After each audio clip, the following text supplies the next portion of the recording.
Hey pilots, it's Craig again with Paraglider Service USA, and today I'm going to be going over sewing paraglider lines. I got a buddy across the world here who's had our sewing jig for some time, and now he wants to go ahead and start using it now that he's got his new sewing machine. So I'm going to go over some basics for him. So first thing to keep in mind is whenever I say to run the needle down and up, what I mean is you need to turn this handle towards you. Never turn it the other way. Always turn it down towards you, from the top down. Okay? That's for running the needle up and down.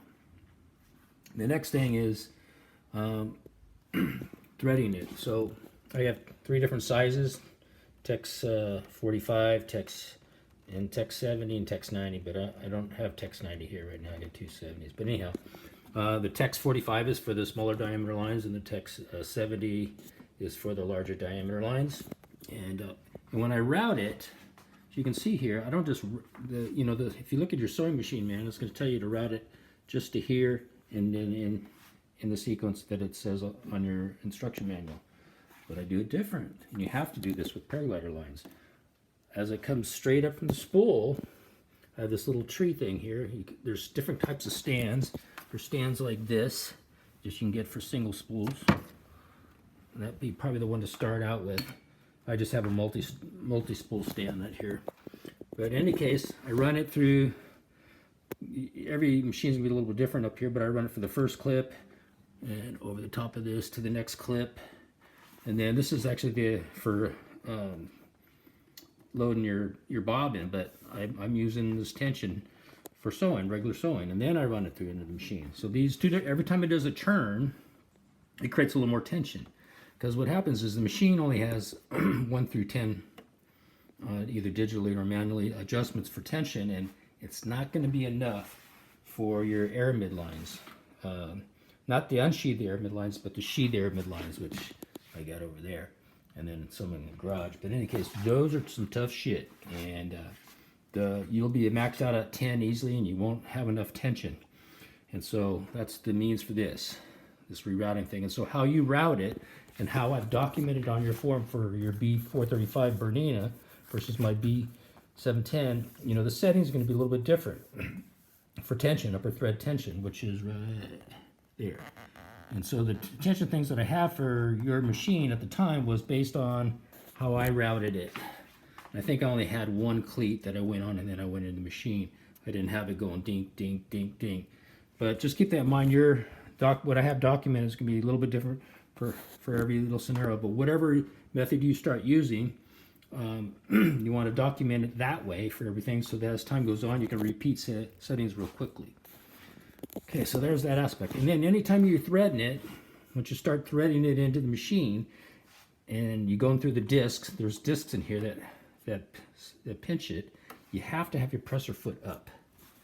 You can't be down on the needle plate. If it's down, the disc's going to be closed, and thread's not going to go between those discs. And then when you start sewing, it's not going to have tension. You're going to have a big rat's nest. It's going to really mess things up. So when you run it through here, make sure that presser foot is up. And then I always put some back tension on here. I only got 2 hands here, so I can't do it with holding this iPad. But I put some pressure here, and my other hand's running it through here, so that I know that it's going down in the discs, not laying on top of them. Because I have some counter pressure as I'm threading it through. And then there's that aspect. So let me put this aside here and kind of mount it right there. Let's go over oiling real quick here. So let's take a presser foot off.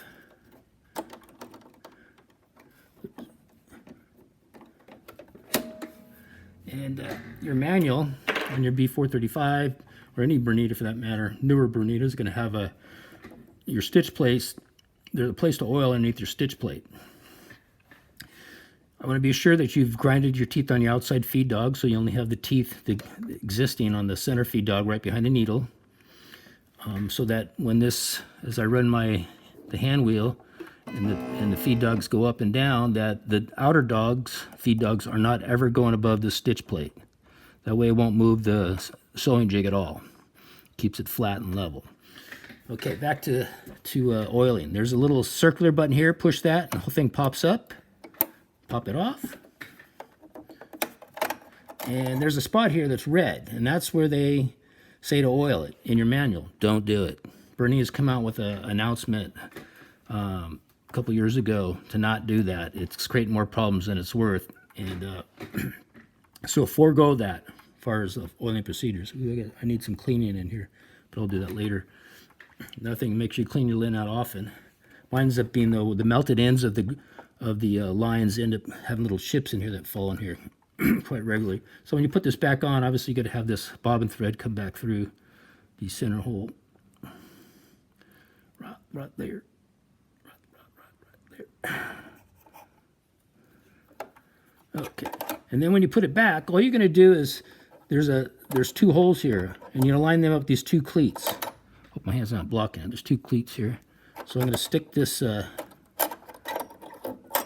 those two cleats are in like that, and it's going to stay up in the air like that. And once these are in these two cleats, just push it down right there. That's it. Okay. Next thing is inserting the needle.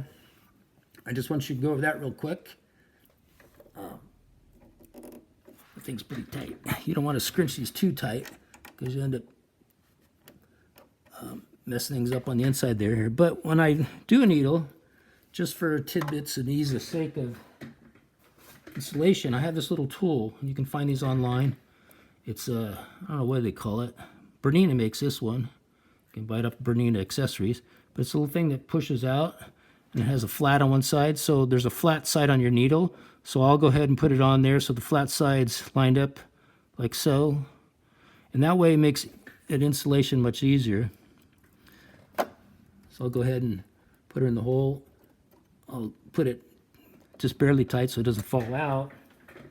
And then I'll go ahead and take my fingernail and lift it up so it's all the way up inside. Loosen it a little more, make sure it's all the way up inside, and then as I tighten it, the needle's going to center itself. And then just give it a little, not too much. That's it for the needle. And then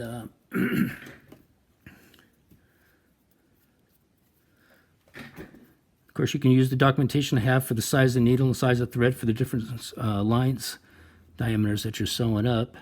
And okay, so the next thing is oiling in here before we start. So everything I'm doing here is prep for sewing.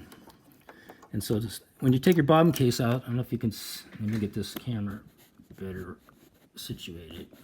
Right there. There's a horizontal bar on your bobbin case. Push it and it pops out. And don't let it, and if you put your finger back too far, it'll pop it all the way out because they're spring loaded, and you don't want to drop this. This is like 82 bucks. Really expensive, okay? So anytime I'm using this, having this, I don't lift it up over the floor. I'm always having a surface that's close by. So if I drop it, it doesn't, because I've dropped them and I've ruined them. There's little springs inside and little things that are easily to malfunction, and you don't want that to happen. And then, okay, the next thing is to take the bobbin out. You push that little button, and the bobbin comes out, like really easy. Good thing about Bernina, the bobbin, you can't put it in backwards. It will not go in this direction. It'll only go in the area where this shiny part is. And then once you pop it in, you'll see that here there's a little notch.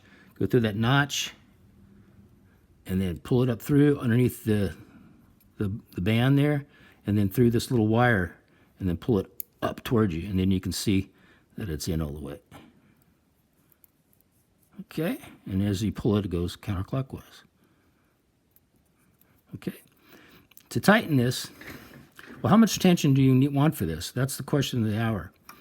And so a rule of thumb is, look, I got this thing, and it's, and how do I know how much? Well, I have an actual gauge to do this, and one of my videos shows that. But another way to do it, rule of thumb, is go ahead and open this door lever here. You push this little chrome thing that way, and it drops this down. I don't know if you can see. Let me get it on the camera. So that pops up and clips. Push here, it drops. Okay, now you can pull your hook out. To oil your hook, I'll go over that a little quickly, but let's go back to bobbin tension here. Go ahead and put it in your hook, okay? And the weight of your hook is quite substantial, so how will this run out? As you can see, I just kind of go by a tilting thing. Okay, well this is magnetic, and this is magnetic, so I can't use that as a surface. So let me use my hand here real quick.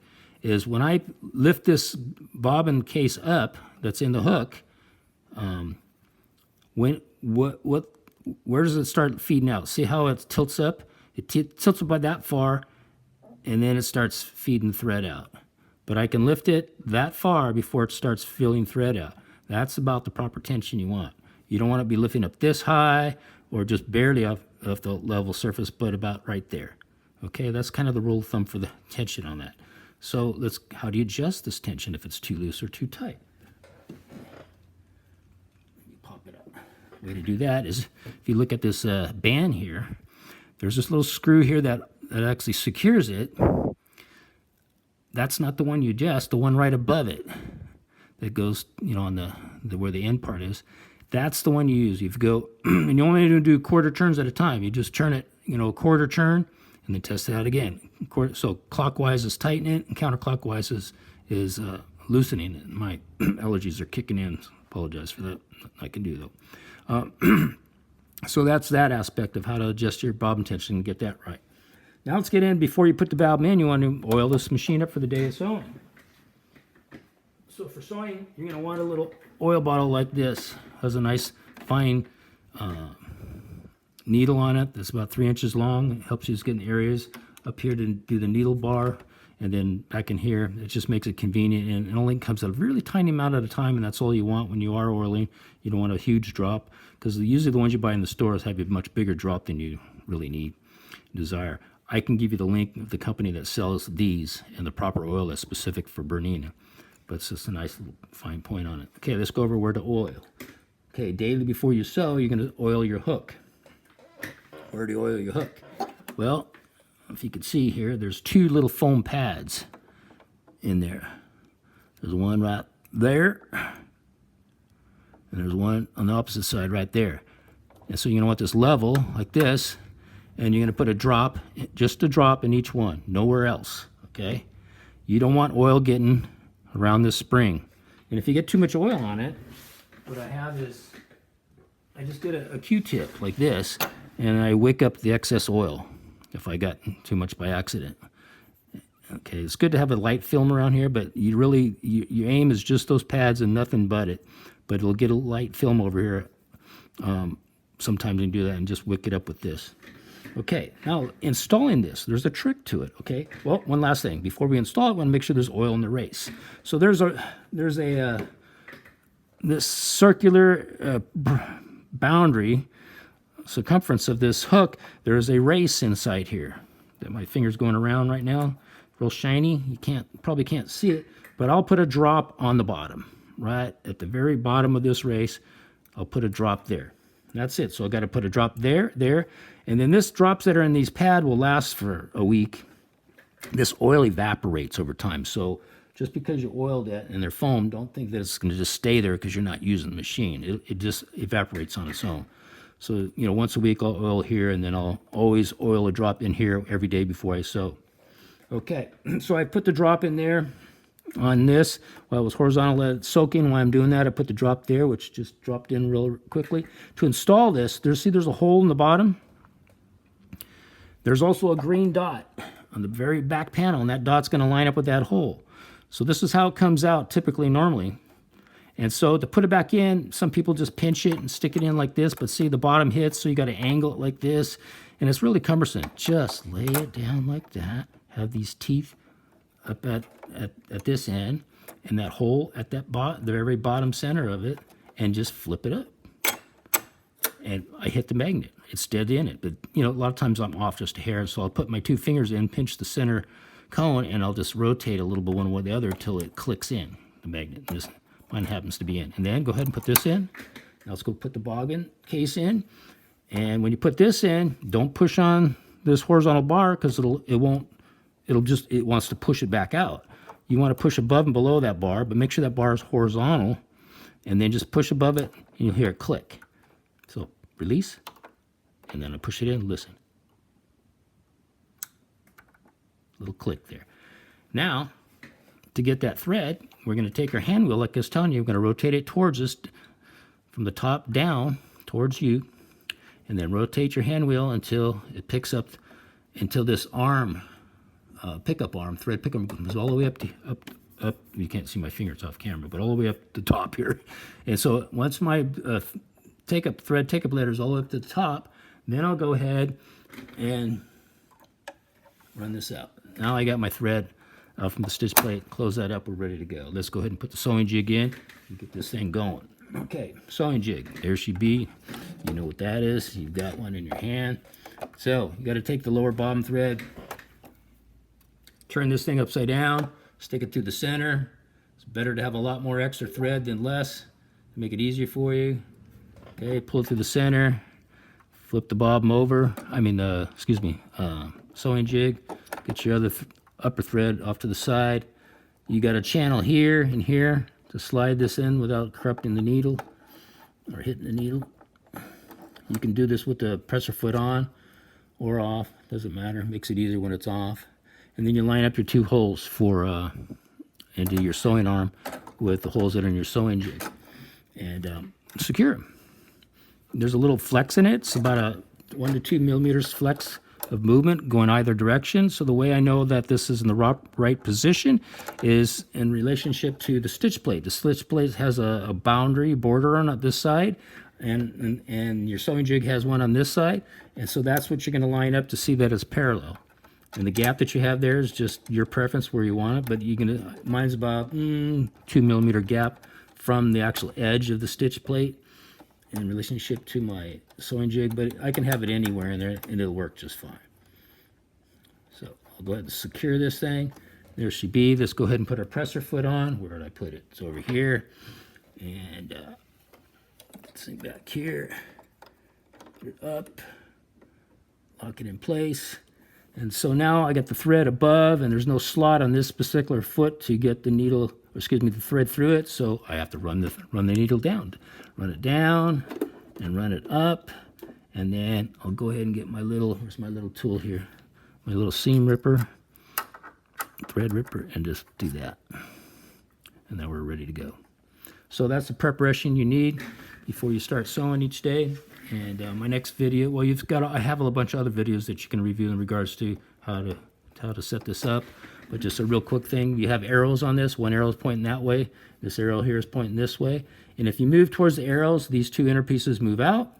And if you move the opposite direction, they move in. There's many times where it's not just going out and in, that you have to actually take them both and want them to both go this way or that way to be centered with the needle. And so the way to do that, it's a learning curve, which you'll eventually get it, is, in this case, I move them both upward, and instead of the opposite directions like they're initially, because when I go the opposite direction, in the direction of the arrows, it opens these two movable parts. So if I go the opposite direction, opposite of the arrow direction, they close.